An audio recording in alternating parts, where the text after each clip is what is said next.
There we go. We are up. This is the Homes Politicast coming to you with Amanda Bourne. She is a student at Grand Valley State University. She was unhappy with some of the mandates coming down from our university. So we are here to talk with her. She's got a lot of stuff going on at Grand Valley. Amanda Bourne. So we got this this email saying that all students and faculty are going to need to be vaccinated by September 30th. What was your initial reaction to that, and what was your first thoughts of how to organize this? So when the email came out, and this is kind of dramatic, but I remember it was 11 a.m. It was on a Friday. It was about a month ago now, and I think that will be one of those moments that sticks with me forever. You know, you see something, and I heard about it happening at other schools, and I was like, yeah, that's awful, but I don't think they would do it at Grand Valley. I don't think they have the balls to do it. I just don't think that they would do it at Grand Valley. And so when I got that message, I mean, my heart dropped, and so I'm like panicking. I was working at my summer camp, and I had to have somebody come and cover me with the day campers, so I could go and call my mom and cry, and I didn't know what to do, because this is not something that I am okay with. It's not something that I want to inject into my body, and I think that should be my choice. And so to sit there and watch those rights be literally snatched away from you, like something that we've taken for granted our whole lives, and they're just trying to take every ounce of that freedom that we love so much, So I was pretty devastated, honestly, I think is the right word to use. And so I got on the phone with another one of my friends, who's another student at Grand Valley, because we're kind of in the same boat. I knew that she's not planning to get it. She doesn't really want to get it. So I got on the phone with her, and I was like, we need to do something. We need to make some noise, because we are not the only ones. And I know that we're not the only ones who don't want this. And this is not a choice, that they get to make for me. This is my own body and my own decision. And I've done my research, and I have my faith and my beliefs. And I know in my heart that this is not the right choice for me. And so my friend was kind of on the same page, and we're like, we need to do something about it. So anyways, flash forward, I spent that entire weekend. I actually left camp and went up to my family cottage up north, and for 3 straight days, I sat locked in my bedroom at the cottage on my laptop. I'm calling people, I'm texting people, I'm joining these groups, these big Facebook groups. I got added on as a moderator in one of the big Grand Valley student-led Facebook groups. And so I'm posting all this stuff, like, we need to get organized, we need to get our stuff together. And I sat there and kind of went through and was like, okay, so all of these things, and this is something that I've learned throughout my experiences recently, like doing all this stuff that we've been working on, is that you need to be proactive rather than reactive. And I think that that's a big downfall of a lot of movements and a lot of people who are trying to stand up against this, is because they throw things at you and at a second's notice. And so when Grand Valley puts that out 1 month before tuition's due, 1 month before school starts, it's like the only thing in our human nature is to react to that. And we react by making angry phone calls and sending angry emails and getting pissed off and screaming about it and yelling at our friends and our family, whatever the case may be. That's a reaction, and that's kind of what they're looking for. And so I really had to sit down and think to myself, and while I'm talking and working with all these people, what's the best way right now to be proactive? How can we establish an infrastructure and a base for what we actually need to do? We need to think into the future, because honestly, if we think that it's going to stop here, if we think that this is the last mandate that they're going to put at us, I mean, in my personal opinion, I don't think that that's true. I think that if they see that they can get away with this, who knows what lengths they'll take it to, So my whole, I guess, initial reaction was just to set a base for what needs to be done, figure out what needs to be done, how are we going to do it, who's going to do it, what tools are we going to use, So that was kind of my initial reaction, I guess. Okay. And you've started, I mean, obviously you became aware of this, when they sent the email, and you started doing things. You said you got involved in a Facebook page that was already put up, Hmm? and I know you've gotten some other stuff going, and I know you're connected with other people. Can you just tell us a little bit about what's going on at other colleges that you've seen? Because I know you've been around to other colleges as well. Yeah. Okay. So yesterday, for example, so we had a protest yesterday at Grand Valley at 5 p.m., but there was also one down in Detroit at Wayne State at noon, and so I drove down there for that one yesterday morning. And something that I noticed around there was these signs all over their entire campus, which is not something that I've seen at Grand Valley. I've heard a little bit about it; it's come through in emails, but a lot of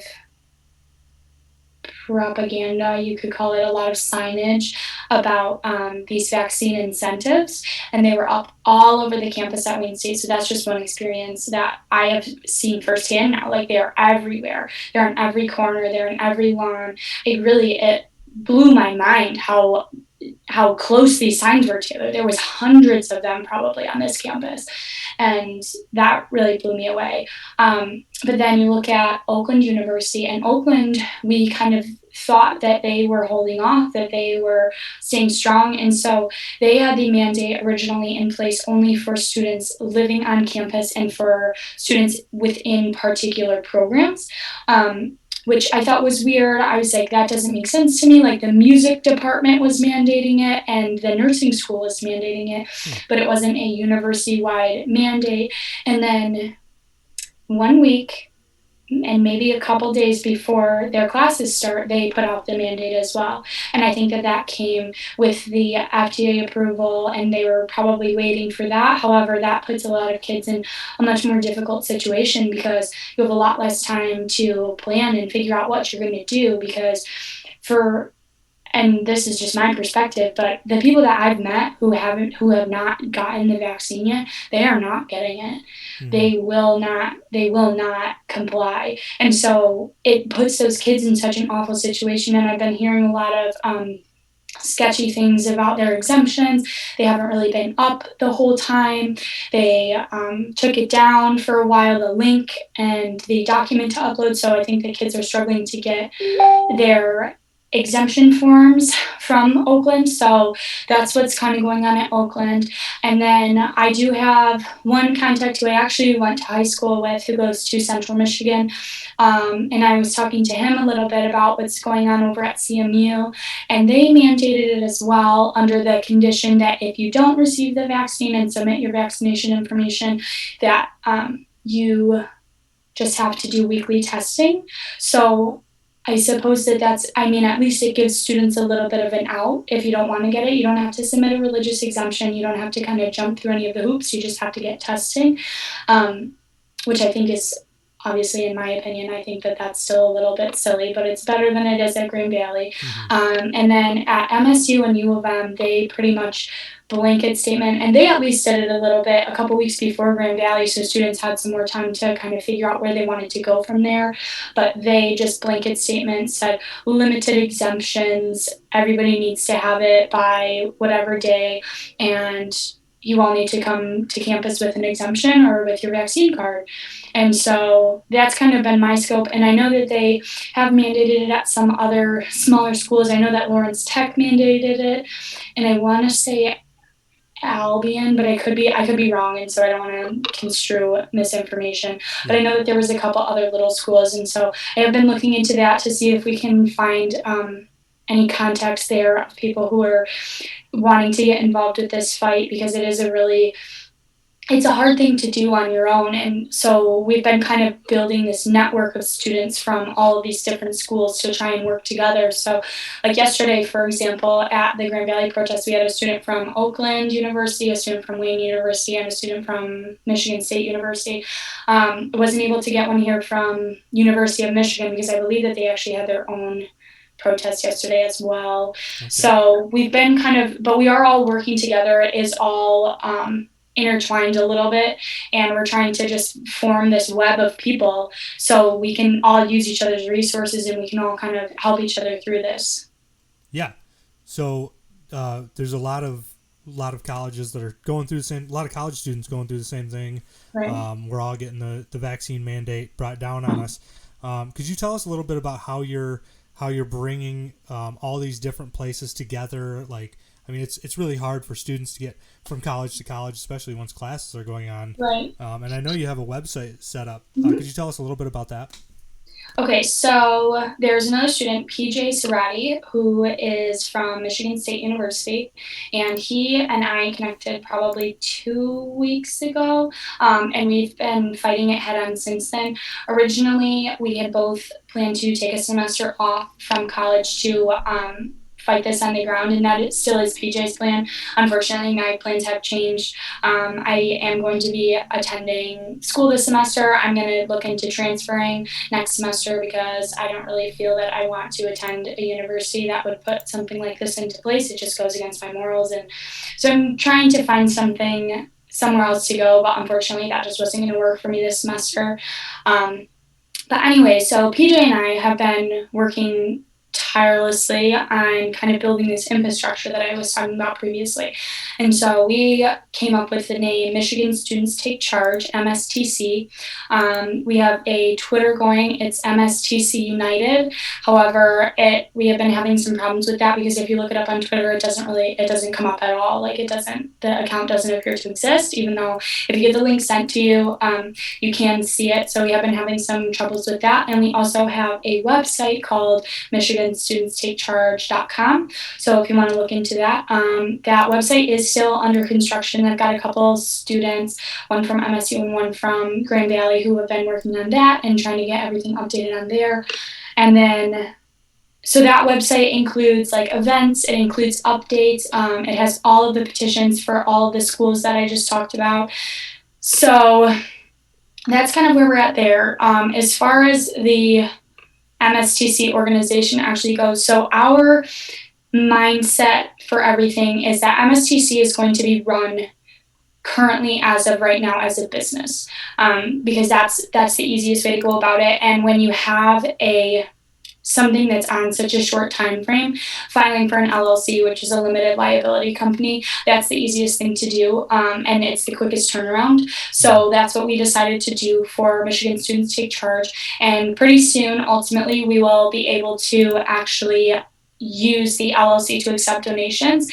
And so something that PJ shared at the protest last night, and obviously PJ and I have been in constant contact, so I heard about this as soon as it happened, but PJ was actually able to raise $15,000 on his petition on change.org. Mm-hmm. And unfortunately, change.org kept every penny of that. And so the reason why it was so important to us that we filed an LLC and we actually became a legal business enterprise was that we wanted to be able to accept donations, because there's a lot of things that go along with running a protest and with doing all these different events that we'd like to do. And there's a lot of kids who are looking to get involved with lawsuits and who are looking into attorneys. And so then when you've got all of those things, you need an accountant, and lots of different things that kind of come along with trying to build this infrastructure that I talked about, trying to be proactive rather than reactive. And so that's kind of what we've been working on there. The goal of MSTC, in my eyes, is to present students with a platform that will allow them to stay involved and stay informed and create connections with one another. Because I think that, and if you look at the amount of students who were brave enough to come out to the protest, it's not a huge number. It's a really scary thing. And based off of what you see every day on your phones and on your TikTok and on the news and everything else, it seems very clearly that you are alone, when in reality that's not the case. When I go and talk to people one-on-one just around campus or around my apartment, at my apartment complex, the majority of the people that I talk to, I would say probably 3 out of every 5 are on the same page. They're like, no, I don't want it. I can't believe, and even if they do have it, they still would sit there and say, well, I don't think that your state-funded university should be able to mandate that to you. So that's kind of my intent behind MSTC, is to show all of these kids that you're not alone. You're actually in the majority, I would guess. And it doesn't appear to be that way. However, I think that by having a solid infrastructure and having a foundation for something that we can build off of and use in the future, it will give kids a lot more of a sense of belonging and a sense of unity and a sense of support. And that's what they need to be willing to stand up, you know? So, Yeah, yeah. perfect. And so we've I know I've tried to reach out to the university for comment, and I've had a lot of people, you know, ducking and dodging, and Right. all of a sudden they're very bad at emails, and Yeah. they don't find them, you know, at all. Have you guys actually?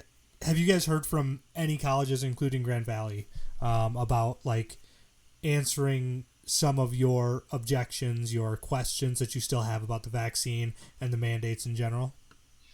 Okay, so a couple of things on that. First of all, I would like to shout out Julie Walter, who actually runs the Open Up GVSU Facebook page. Uh huh. And Julie and I have been working pretty closely together since the beginning. She's one of the first people who reached out to me after the mandate came out. And so that's something that her group, which is mostly parent led and run, they I have been doing a lot of outreach to the university. Mm-hmm. And so that's kind of one of those things where I've been letting them take charge on that because that's something that they're passionate about and it's easy for them to do. You know, they some of them have the connections that are necessary and they've been working with attorneys and all of that good stuff. So that's been I've heard some super awesome progress from that. They've been getting in contact with lots of people at the university. Um, as well, I actually emailed the president personally and asked her to attend our protests yesterday, which was Thursday, August 26th. Yes. And she didn't respond to me. One of her assistants or somebody in her office responded on her behalf and said that they would be willing to set up a meeting with me, not with President Mantella herself, but on her behalf, this other person whose name I can't remember Mm-hmm. offered to set up a meeting with me to discuss my questions in a one-on-one setting, which is not what I asked for. I asked her to come address her constituents, who she is deciding on their behalf. Whatever. So, anyways, my next step as far as all those things go is that I am going to be working with Julie to see kind of if we can figure out a way to request or demand a town hall like meeting with the virus action team and with the president and with possibly even the board of trustees, which if you guys have been following this, if you are Grand Valley families or Grand Valley students, you may have tuned into the town hall that was Mm-hmm. given by our university officials, which was very disheartening. They did not allow for public comment. It seems like they don't really want to hear from us, and that's not something that I'm okay with. I mean, if you're going to make a decision on my behalf, you should at least be willing to explain yourself. And so, if if all goes as planned, I would like to host an event ultimately. I honestly don't know how willing they will be to do that. I do know that they have a board meeting on November 6th, I believe. I would have to double check that. But, and I'm not sure if it's open to the public. I'm not sure if it's open to public comment. I would assume that it is because our, board of trustees at Grand Valley are not elected by the people. They are actually appointed by the governor of Michigan. So I would assume that they have to take public comment in some forum at some point in time. So I am going to do some more research into that. But yeah, I definitely do think that it would be hugely beneficial to actually, you know, have these people sit down in front of us and allow us to ask our questions because our questions are reasonable, they're valid, and they need to hear us and understand where we're coming from. So, yeah. Absolutely. Um, Froze up. I had another thing that I was going to ask you. Um, Give me a second here. My brain's moving a little slow today. Uh, oh, yeah. I was going to ask you about. Okay. So, um, you mentioned that, you know, there's a little bit of a low student turnout. And I've noticed that as well, is that, you know, a lot of students are being pressured to stay away from the anti-vaccine groups, the protests. Have you seen anything like that, either on on Facebook or in real life, what people are, you know, uh, either threatening or trying to apply social pressure to keep people from doing this? Right, yeah. And so I have a couple of thoughts on that. Obviously, Thomas was at the protest yesterday, and Yep. there was a large group sitting right across the sidewalk who were antagonizing us and yelling at us.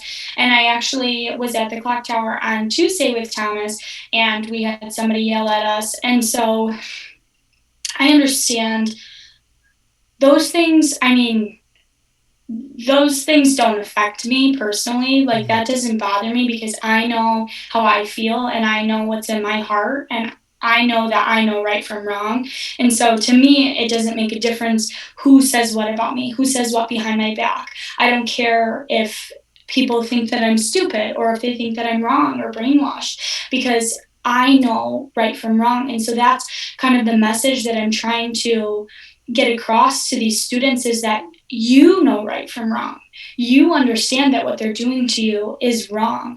And all it takes is enough of us to stand up against it to make a real difference. And so I think that that's really huge. But another issue that I think we're going to start seeing a lot of is, as these religious exemptions go through, a lot of students view that as the end of their battle. That's the end of the conversation. My religious exemption went through, so I'm fine. I get to continue my education and I don't have to worry about it anymore. Mm-hmm. But what I want to put out to people is that you need to understand that it doesn't stop here. The university has your name now. They have you on a list of those who are unvaccinated versus those who are.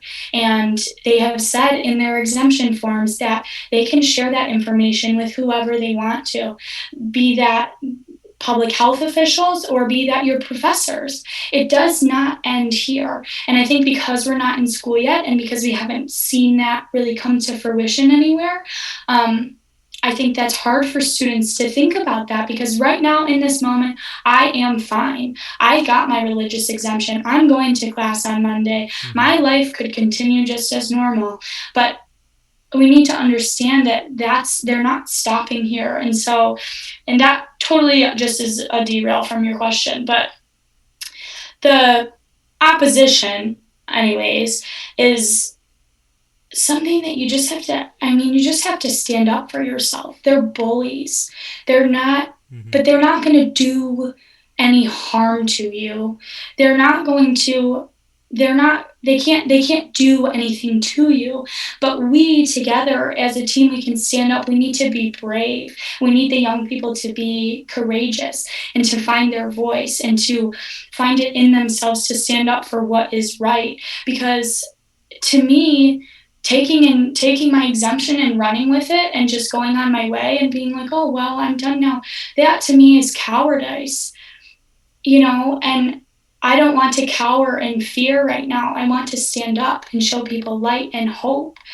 And that's what we need the students to do. I live with two people who Mm-hmm. are on the complete opposite side of the spectrum, and I love them.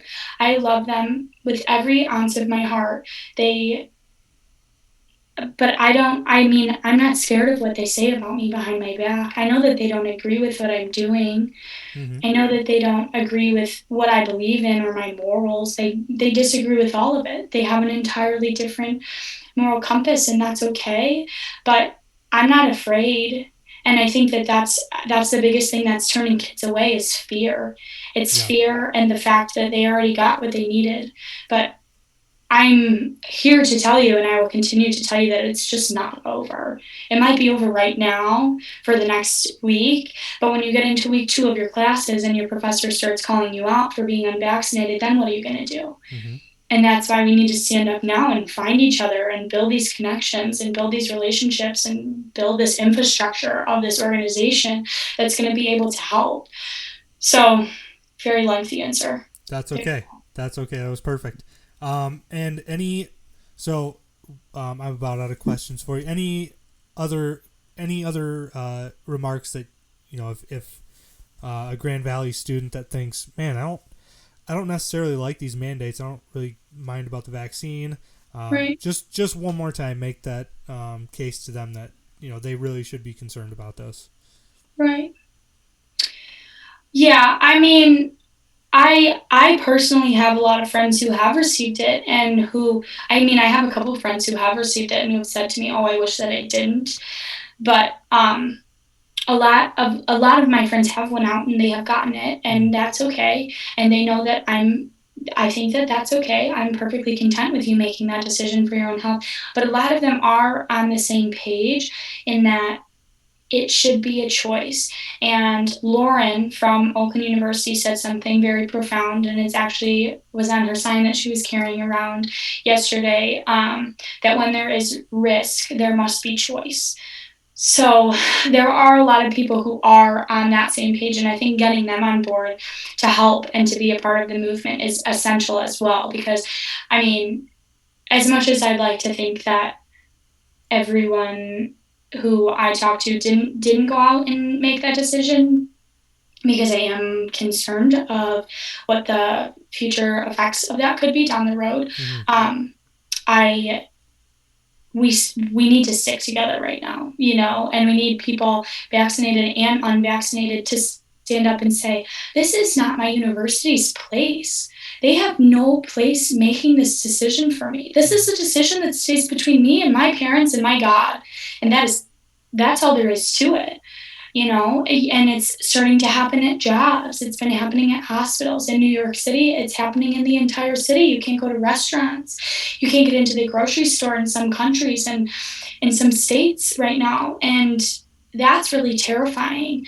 And so you look at those things and you see that it's starting to unfold here, and it's starting from the top. It's starting at the universities. I'm sure soon it will be the public schools. And that's if we don't stand up now and figure it out now and pull it together now, they will never stop, because they have seen that they can take these things from us. And that's what scares me the most. And that's why I'm here. That's why I want to empower kids to stand up, because we need voices to come out of the darkness and make a difference. And you can follow this stuff all day long. You can sit and watch the Facebook groups. You can try to hear what's going on. But if you don't get up and get out of your house and get your butt to the protest, we're not going anywhere. I'm just some crazy girl on a loud megaphone who's not doing anything. And as much as I'd like to think that one voice can make a difference, we need an army right now.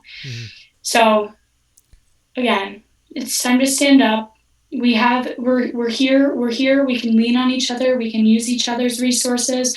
We can be here for each other. And I think that we can become a very close-knit family at the end of this. Like, it's in times of trouble, the people who you lean on become your brothers and sisters. And I think that that's really important, that we try to use that to our advantage right now. So perfect. Thank you so much, Amanda Bourne with Michigan Students Take Charge. We are going to have we are in close contact, so I'm sure I'll get the Twitter handle. I will put that up for any students that want it. And I think that will conclude our interview. Amanda, thank you so much again for coming on. Thank you for having me. No problem. It was my pleasure, and I'm sure we'll have you on again soon. Alrighty, sounds good. Have a good one, Thomas. Thank you. You too, Amanda. Bye. Bye. All right, that was Amanda Bourne. She's doing a lot on this campus. She's doing a lot for students around Michigan. Guys, if you want to get involved, there is the GVSU Anti-Vax Facebook group. There's the Open Up GVSU Facebook group. Hopefully, this interview is seen by Grand Valley students. Please share it. Please keep it going if you want to keep Grand Valley students informed, or any other students. I'm going to be covering a lot of what the colleges are doing. We've already got legislation going through. I'm hoping to get Senator Roger Victory on here to talk a little bit about that. I've been emailing, calling him. We'll see. We'll see if we can get him. And with that, my name is Anon Don. This is the Homeless Politicast. Guys, remember to share it. The only news source that is covering the resistance to mandates. And I'm going to play the opening just for the heck of it. because I'm here all by myself.